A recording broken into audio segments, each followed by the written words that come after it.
Fundadores de startups, olha aqui no telão, adotam seed strapping para enfrentar escassez de financiamento. A publicação traz o ponto de vista de quem, com o crescimento da indústria moderna de venture capital, parecia que a criação de uma startup de tecnologia estava inevitavelmente atrelada à captação de investimentos institucionais. No entanto, muitos fundadores estão questionando esta suposição.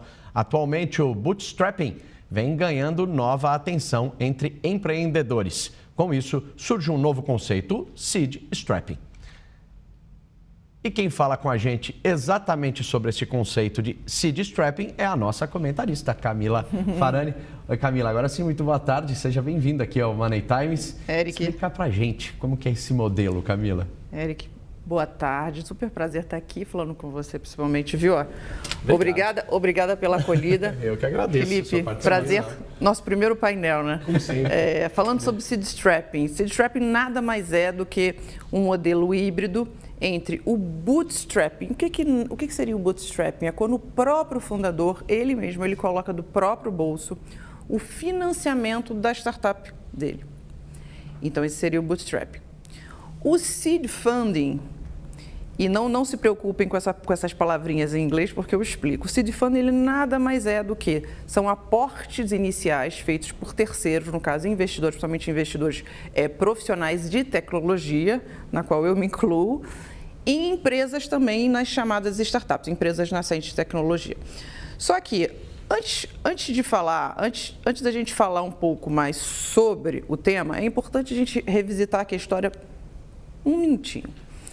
Desde 2008, a economia norte-americana, ela começou a incentivar muito os investidores de capital de risco, né? Os venture capitalists. O que isso quis dizer? Isso quis dizer que começou a se observar muitos novos investidores, o mercado de venture capital, né? A indústria de capital de risco muito aquecida, fazendo investimento em empresas nascentes de tecnologia, né?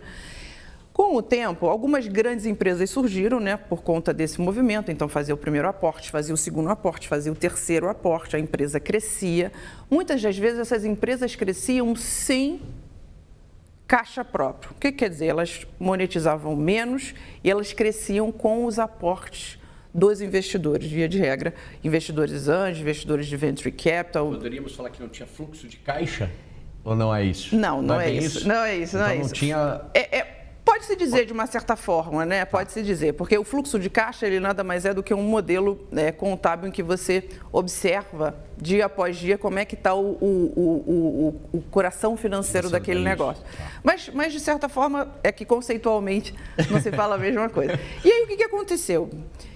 Veio a pandemia, né? Esse modelo foi crescendo. Há 15 anos atrás, quando eu comecei a fazer investimento em tecnologia, era quase mato verde, vamos dizer assim, né? Era greenfield total aqui no Brasil. E aí começou a se observar isso, e aí veio a pandemia. Quando veio a pandemia, esse movimento, esse ecossistema, ele se tornou cada vez mais vibrante. E aí você tem, né, os valuations altos, muitas das vezes inflados. Algumas grandes empresas, como, por exemplo, a própria WeWork, elas começaram a entender o seguinte: bom, ou eu tenho caixa própria, ou então eu não sou quase nada. E aí veio o conceito do seed strap, onde eu pego não só o capital do investidor, ao invés de eu pegar de várias rodadas de investimento, eu pego uma só. E eu também, muitas vezes, eu me utilizo do próprio caixa ou do fluxo de caixa da empresa para eu poder me financiar e crescer. Maravilha. Felipe? Legal, Camila. É sempre bom te ouvir sobre essas questões de startups.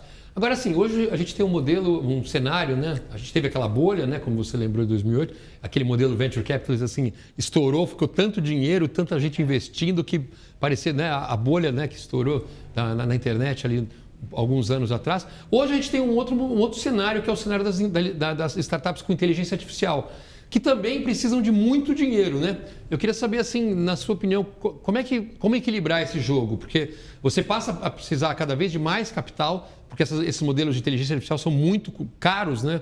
Muito valiosos, muito caros para montar os supercomputadores e tudo mais. E, ao mesmo tempo, as empresas não têm mais tanto capital, tanto fluxo de caixa, como vocês estavam falando, para justamente usar o seu próprio recurso para aportar. Então, como manter esse equilíbrio entre os venture capitals que têm mais investimentos, que têm mais valores assim, mais tem mais dinheiro para investir com essa história desses modelos de inteligência artificial que exigem tanto valor, né? Importante dizer, Felipe, que a inteligência artificial, ela nada mais é do que uma ferramenta, do que uma tecnologia. Então, quando você traz inteligência artificial, ao mesmo tempo você traz capital pessoal, ou seja, você traz pessoas. Quando a empresa ainda é muito pequenininha, você pode e deve terceirizar, porque aí você mitiga o risco e você protege cada vez mais o seu caixa. Agora você me perguntou o seguinte, puxa, mas como é que essas empresas que têm menos capital, ou seja, têm menos receita, elas conseguem fazer esses investimentos numa nova tecnologia? Isso pode ser feito de algumas formas. Já você pode trazer essa mão de obra,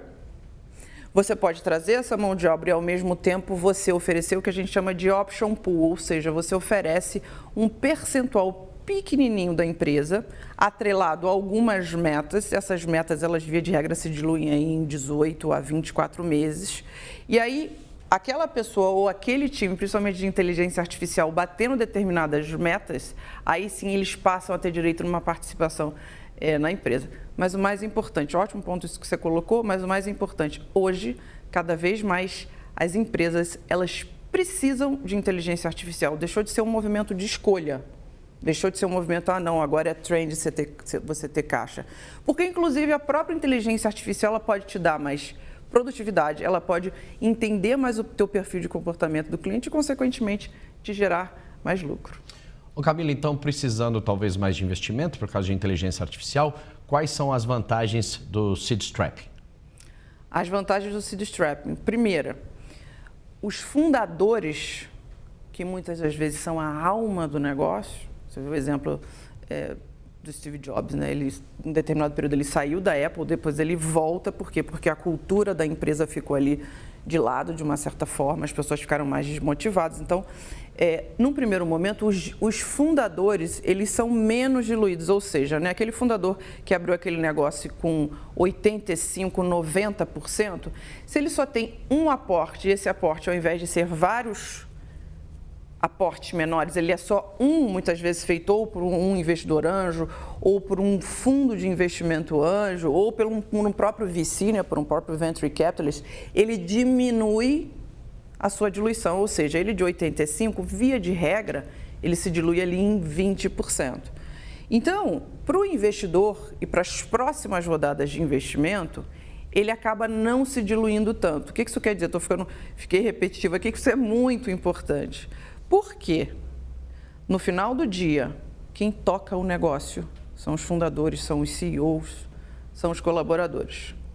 E se ele está desmotivado, via de regra, por uma participação menor, aquilo pode comprometer o futuro da empresa, o futuro da companhia. Outro benefício, entrega mais produtividade. Ou seja, ele ao invés de ter lá um departamento exclusivo para poder, muitas vezes de RI, exclusivo para poder lidar com uma gama de investidores, ele só tem um único investidor. Volto a dizer que pode também ser uma empresa com vários investidores ali aportando, mas a interlocução só é feita com um investidor. Então, isso também favorece a cultura e que aquele fundador, aquele time, ele fique cada vez mais focado no crescimento. E terceiro ponto, ele consegue pensar, atribuir múltiplas linhas de receita. Por quê? Ele está focado no caixa e não mais em atingir determinadas metas por conta do investidor YXZ. O cara fica quase refém, né, Camila? Não, agora... Eu não posso dizer isso, não é refém, não. Usei uma palavra meio forte. Mas uma coisa que eu acho que é crucial, assim, para vocês que são investidores, que eu gostaria de ouvir você, que é o valuation. Quer dizer, como é que você determina o valor de uma empresa, né? Vou dar um exemplo só para a gente... um caso curioso que aconteceu essa semana. O Elon Musk lá atrás comprou o Twitter por 44 bilhões de dólares. Todo mundo falou, nossa... mas foi muito caro e tal, e ele comprou e logo a gente viu que ele perdeu anunciantes, ele voltou com aquela política do discurso de ódio, acabou perdendo usuários e o Twitter foi definhando um pouco e até chegar, ele foi avaliado em dezembro de 2024 em 10 bilhões de dólares, ou seja, perdeu bastante seu valor. Agora o Elon Musk está indo para os investidores e dizendo assim, não, o valuation do Twitter são os 44 bilhões de dólares que eu paguei lá atrás. Está todo mundo dizendo assim, espera, mas está sendo avaliado em 10 bilhões, como é que você acha que vale 44? Já perdeu muito valor de mercado, ele disse que não. Enfim, eu queria que você falasse um pouquinho como é que é feito o valuation, porque às vezes parece que é uma coisa quase abstrata, né? Tem, claro, tem as métricas técnicas que você pode ver ali, né? Lucro, enfim, todos os quesitos técnicos que vocês devem avaliar, mas tem um componente que é um pouco da imagem da empresa. Tem isso? Como é que é o valuation das startups? Fala um pouquinho sobre isso, Camila, por favor. Falar de valuation é uma questão boa, né, Felipe, Éric? Ótimo.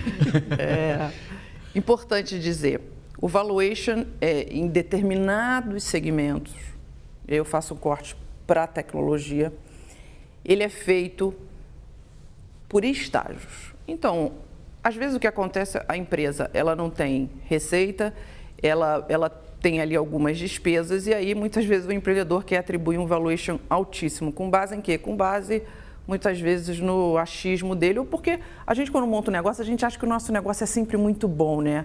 Sempre que ele vale mais no mercado.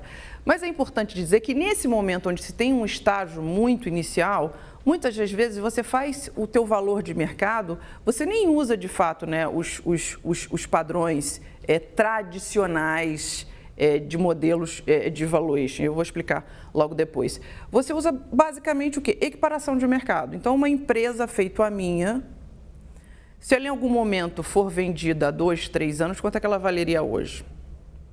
Muitas das vezes também, ainda quando ela é muito pequenininha, o que ela faz é o seguinte, olha, eu vou observar aqui, eu vou ver se eu tenho um investidor que quer investir, eu vou entender quanto que eu quero entregar de participação no meu negócio e aí eu faço a conta inversa. Já analisei algumas nesse sentido. Quando a empresa ela vai se tornando média para grande, importante dizer, quando ela vai se tornando média para grande, ela já tem receita, né? Ela já tem ali quase que o seu demonstrativo de resultados ali quase todos preenchidos. Isso quer dizer o quê? Ela tem lá receita bruta, depois ela tem imposto, depois ela tem receita líquida, depois ela entra na categoria de todas as despesas e lá na última linha ela tem o EBITDA, né? O famoso EBITDA, que basicamente é a geração de caixa de um negócio, né? Quanto que aquele negócio ele consegue se sustentar durante um período só com a própria geração de caixa. E o que isso quer dizer? Para alguns casos, você vai usar fluxo de caixa descontado, você vai usar valor presente líquido. Então, Felipe, não é bem assim, né, que você consegue arbitrar um valor, né? Adoraria, né? Porque imagina eu como investidora, eu ia chegar num meio termo, né? A verdade é essa. Não ia nem botar lá embaixo, nem ia muitas vezes. Mas o importante é o seguinte, para essas empresas, sim, você tem cada vez mais, você tem métodos comprovados e validados. Aí você pergunta o seguinte, puxa, mas você fez um recorte para a empresa de tecnologia. Por que a empresa de tecnologia, e já trazendo o exemplo do Elon Musk, né, a empresa de tecnologia, ela tem uma peculiaridade que é o seguinte, enquanto outras empresas, para crescer, muitas vezes elas demandam investimento em ativos, via de regra, em CAPEX, né, ou seja, são ativos físicos, né? Então, muitas das vezes, vai abrir, por exemplo, uma padaria. Imagina que essa padaria seja uma padaria técnica, uma padaria mais moderninha. Mas para você abrir essa padaria, o que acontece? Você precisa investir em estufa, você precisa investir em câmara frigorífica, você precisa investir em caixa, você precisa investir em gôndola, tudo isso físico. Se você crescer demais e vender muito pãozinho francês, passados 2 anos, o que você faz? Você precisa de um espaço maior. Para você comprar um espaço maior, você está investindo cada vez mais em CAPEX, né? Você está investindo cada vez mais em ativo físico, ou seja, gastando mais dinheiro. Aí você pensa, poxa, Camila, mas e a empresa de tecnologia? A empresa de tecnologia não. O que acontece? A empresa de tecnologia, a receita dela vai crescendo, mas ao mesmo tempo, o investimento em ativos pode ficar se tornando flat, o que aumenta a lucratividade. E no final da linha, acho que é importante dizer que é via de regra, tá, gente? Isso aqui não é a maioria, muitas das vezes. Via de regra, essa empresa lá no final da linha, como ela cresce de uma forma mais acelerada, com menos intensividade de capital, isso justifica um múltiplo maior do que 10, 11, quando na verdade, para determinados mercados, ele pratica um múltiplo de 6 ou 7. Você conseguiu entender, Felipe? Entendi. Entendi até porque, mas assim, só para complementar, eu acho que Com exceção dessas empresas que precisam investir muito nesses grandes servidores de inteligência artificial, por exemplo. Daí imagino que o investimento em CAPEX seria maior, né? Via de regra sim, via de regra não, porque hoje você já tem modelos onde você consegue fazer aluguel dos servidores, né? Porque senão ela vai se tornar cada vez mais, a própria inteligência artificial ela se torna cada vez mais inviável, que não é desejo de ninguém. A questão do valuation, né, Camila e Felipe, é o seguinte, se você quiser vender, você pode colocar o preço que você quiser. O problema é encontrar um comprador do seu preço, né? Se eu tenho esse celular aqui, eu posso falar que ele custa $1 milhão. O duro vai ser encontrar... Eu diria que ele custa aí no máximo R$1.000, aliás, eu pagaria R$1.000 nele. E olha lá, que ele já está mais antigo. Você vai sair perdendo. Ele já está mais antiguinho. Ele seria um empreendedor fácil, porque ele já deu a deixa para mim. Olha lá, hein? Olha lá. Mas está mais antiguinho. O problema é sempre esse. Você pode colocar o valor que você quiser. O problema é encontrar alguém que queira pagar no seu valor, não é verdade? Exatamente. E às vezes tem gente que quer, né? E a gente, tomara que eu encontre alguém para pagar 1.000, 2.000 ou 1 milhão. Eu pago 1.000. Então tá bom. Camila Farani, muito obrigado pela sua participação aqui no Money Times. Obrigada. Felipe, já está de volta aqui conosco.